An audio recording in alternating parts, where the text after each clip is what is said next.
BA तृतीय वर्ष के सभी छात्र छात्राएं तर्क संग्रह में आज पढ़ेंगे हेत्वाभास, जो आपके महत्वपूर्ण बिंदु है। आप सभी बच्चे इसको ध्यान से सुने। कोई भी हेतु प्लस आभास दो शब्दों से मिलकर ये बना है कि हेतुवद आभासन्ते इति हेत्वाभासा, अर्थात जो यथार्थ में हेतु ना हो पर हेतु की तरह प्रतीत हो उसे हेत्वाभास कहते हैं। हेतु अनुमिति ज्ञान का मुख्य आधार है, जो अनुमान प्रकरण में आपने पढ़ा। और इस संपूर्ण हेत्वाभास को समझने के लिए आपको पहले 5 बिंदु समझने हैं। पक्ष सत्व, सपक्ष सत्व, विपक्ष व्यावृत्ति, अबाधित विषयत्व और असत प्रतिपक्ष। पक्ष सत्व अर्थात संदिग्ध साध्य के आश्रय पक्ष में स्वयं भी रहने वाला है, जैसे पर्वतो वह्निमान धूमत्वात्। इस अनुमिति ज्ञान में हेतु धूम भी पर्वत में होगा। ये पक्ष हुआ, पर्वत पक्ष हुआ। यहाँ पर सपक्ष सत्व अर्थात अन्वय व्यतिरेकी हेतु, सपक्ष अर्थात निश्चय साध्यवान स्थल रसोई आदि में विद्यमान है। जैसे आपने पर्वत पर धुआं उठता हुआ दिखाई दिया, आपके मन में विचार आया कि ऐसा ही धुआं रसोई में उठता है, रसोई घर में, तो वही चीज उस रसोई स्थल उसका सपक्ष हुआ। अब विपक्ष व्यावृत्ति तृतीय बिंदु कि पक्ष के विपरीत स्थलों में जहां साध्य का अभाव है वहां हेतु का भी अभाव होना चाहिए। जैसे तालाब में आग का अभाव है तो धूम का भी अभाव होगा। ये निश्चित रूप से विपक्ष व्यावृत्ति है। चतुर्थ बिंदु है अबाधित विषयत्व।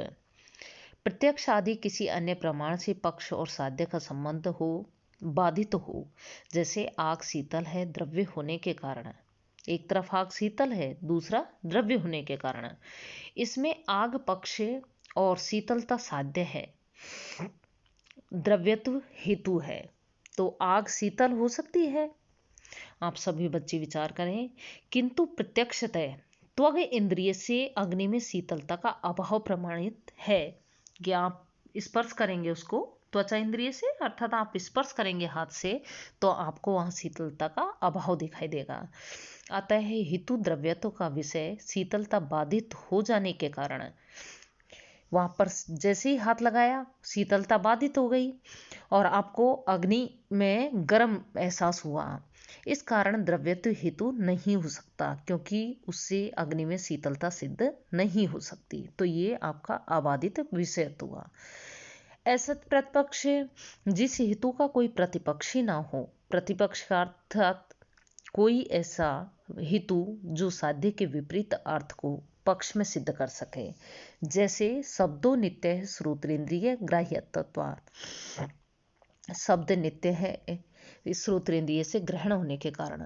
इसमें पक्ष शब्द में हेतु श्रवणेन्द्रिय ग्राह्यता से नित्यत्व साध्य को सिद्ध करना है, किंतु वह नहीं हो सकता, क्योंकि उसी के समान दूसरे हेतु कृतकत्व से शब्द में अनित्यता भी सिद्ध हो जाती है।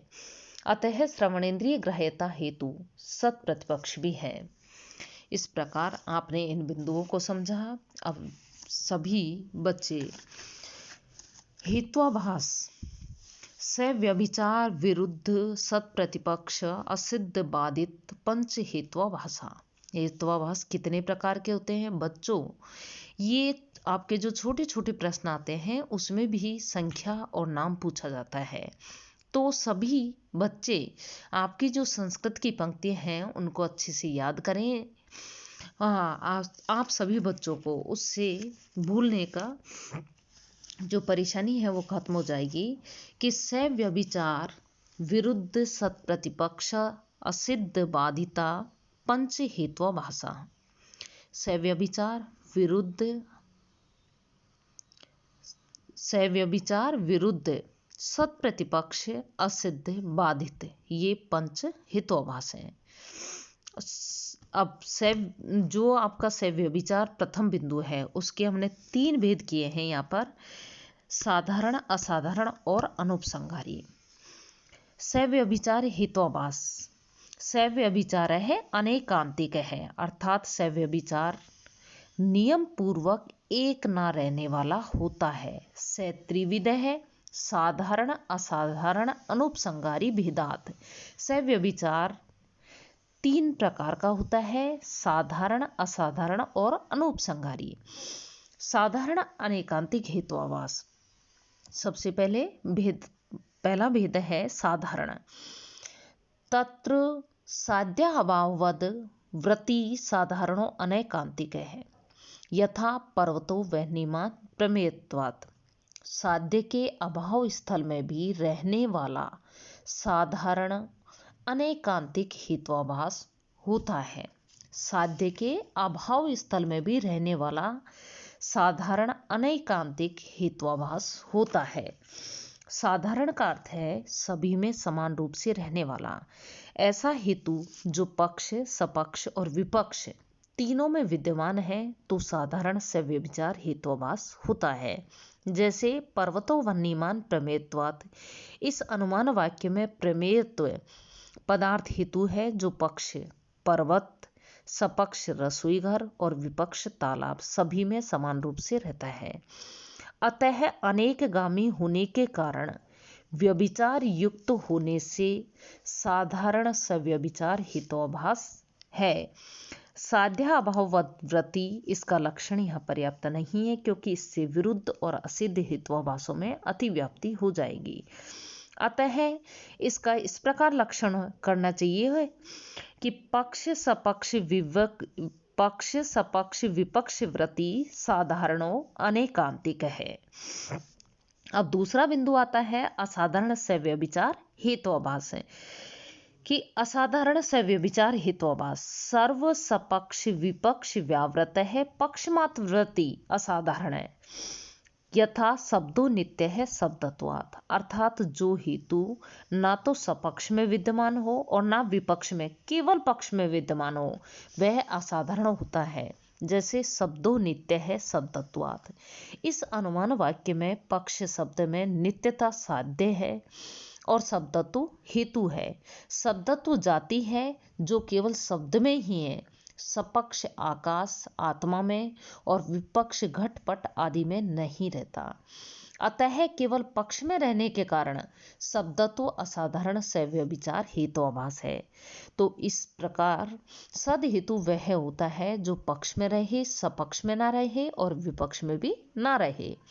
अपने सपक्ष में ना रहने के कारण व्यभिचार युक्त है और केवल पक्ष में रहने के कारण यह असाधारण है। इस कारण इसका नाम हुआ असाधारण से व्यभिचार हेत्वाभास। अब सव्यभिचार का तृतीय भेद है अनुपसंगारी से व्यभिचार हेत्वाभास। अनुपसंगारी अन्वय व्यतिरेक दृष्टांत रहित अनुपसंगारी। अन्वय व्यतिरेक दृष्टांत रहित अनुपसंगारी। यथा सर्वम अनित्यम प्रमेयत्वात्। अर्थात ऐसा हेतु जिसका साध्य के साथ अन्वय व्याप्ति और व्यतिरेक व्याप्ति दोनों के उदाहरण प्राप्त न हो सके, वह अनुपसंगारी से व्यभिचार हेत्वाभास होता है। सर्वम अनित्यम प्रमेयत्वात्। अर्थात सब कुछ अनित्य है प्रमेय होने के कारण। इस अनुमान वाक्य में सब कुछ यानी समस्त पदार्थ पक्ष हैं, अनित्यत्व साध्य है और प्रमेयत्व हेतु है। यहाँ पक्ष का कोई भी सपक्ष नहीं है और ना ही कोई विपक्ष है, इसलिए अन्वय व्याप्ति का उदाहरण नहीं मिल सकता, क्योंकि अन्वय व्याप्ति का उदाहरण सदैव सपक्ष ही होता है और व्यतिरेक व्याप्ति का उदाहरण विपक्ष होता है। संसार की समस्त वस्तुएं पदार्थ ज्ञातव्य होने के कारण सभी पक्ष ही होंगी। अतः पक्ष से भिन्न कोई भी वस्तु सपक्ष या विपक्ष के न होने के कारण यह हेतु अनुपसंगारी एवं दोषपूर्ण होने के कारण व्यभिचार युक्त होने से अनुपसंगारी से व्यभिचार हेत्वाभास कहलाता है। बच्चों, अब आपने प्रथम जो हेत्वाभास है से व्यभिचार, यहाँ पर उसके 3 भेद पड़े हैं, साधारण, असाधारण और अनुपसंगारी। अब दूसरा भेद पढ़ते हैं, दूसरा हेत्वाभास पढ़ते हैं विरुद्ध हेत्वाभास। विरुद्ध हेत्वाभास क्या है कि साध्या अभाव व्याप्तो हेतु विरुद्ध है। यथा शब्दो नित्य है कृतकत्वात् इति। साध्य के अभाव से व्याप्त हेतु विरुद्ध होता है। जैसे शब्द नित्य है कार्य होने के कारण। विरुद्ध हेत्वाभास वह होता है जो साध्य के विपरीत से व्याप्त हो। ऐसा होने से वह साध्य को सिद्ध ना कर साध्य के विपरीत को सिद्ध कर देगा। इसलिए साध्य विरोधी होने के कारण उसे विरुद्ध कहा जाता है। शब्द नित्य है कार्य होने के कारण इस अनुमिति वाक्य में शब्द पक्ष है, नित्यत्व साध्य है और कार्य हेतु है। कार्य जो भी गुण या वस्तु होती है वह अनित्य होती है। जैसे घट पट आदि वस्तुएं कार्य हैं और वे अनित्य है। तो यहाँ अन्वय व्याप्ति है। जो अनित्य है वह कृतक है, जैसे घट पट आदि। और जहाँ जहाँ कृतकत्व का अभाव है वहाँ वहाँ अनित्यता का अभाव है, जैसे आत्मा आकाश आदि। यहाँ शब्द में नित्यत्व सिद्ध करने के बजाय कृतकत्व उसमें अनित्यता को ही सिद्ध करेगा। इसलिए यह सद हेतु न होकर साध्य विरोधी होने के कारण विरुद्ध हेत्वाभास है। इसकी व्याप्ति इस प्रकार है कि जो कार्य रूप है वह अनित्य है, जैसे घड़ा वस्त्र इत्यादि। अब तृतीय हेत्वाभास यहाँ पर आता है। हेत्वाभास से व्यभिचार पढ़ लिया, विरुद्ध, और अब सत्प्रतिपक्ष है। सत्प्रतिपक्ष हेत्वाभास क्या है? लक्षण समझें। यस्य साध्याभाव साधकम हेत्वानंतरम विद्यते सत्प्रतिपक्ष है। यथा शब्दो नित्य है श्रवणत्वात् शब्दवत्, शब्दो अनित्य है कार्यत्वात् घटवत् इति। जब किसी एक ही पक्ष में साध्य और साध्य के अभाव को सिद्ध करने वाले दो हेतु दो अनुमिति वाक्यों के माध्यम से प्रस्तुत किए जाएं, तो दोनों हेतु एक दूसरे के प्रतिपक्षीय होने के कारण सत्प्रतिपक्ष कहलाते हैं। जैसे शब्द नित्य है श्रवणेन्द्रिय से ग्राह्य होने के कारण, और शब्द अनित्य है कार्य होने के कारण। इन दोनों अनुमित वाक्यों में पक्ष एक ही है, क्या? शब्द। इस शब्द पक्ष में प्रथम वाक्य में नित्यता साध्य है और दूसरे वाक्य में अनित्यता साध्य है। अनित्यता नित्यता का विरोधी है। अतः प्रथम वाक्य का हेतु श्रवणेन्द्रिय ग्राह्यता और द्वितीय वाक्य का हेतु कार्यता भी एक दूसरे के प्रति पक्षीय होंगी, क्योंकि एक नित्यता का और दूसरा अनित्यता का साधक है। इसलिए प्रथम वाक्य का हेतु श्रवणेन्द्रिय ग्राह्यता सत्प्रतिपक्ष दोष से युक्त होने के कारण सत्प्रतिपक्ष हेत्वाभास कहलाता है। प्यारे बच्चों, हेत्वाभास का आप कल आगे का शेष अध्ययन करेंगे। धन्यवाद।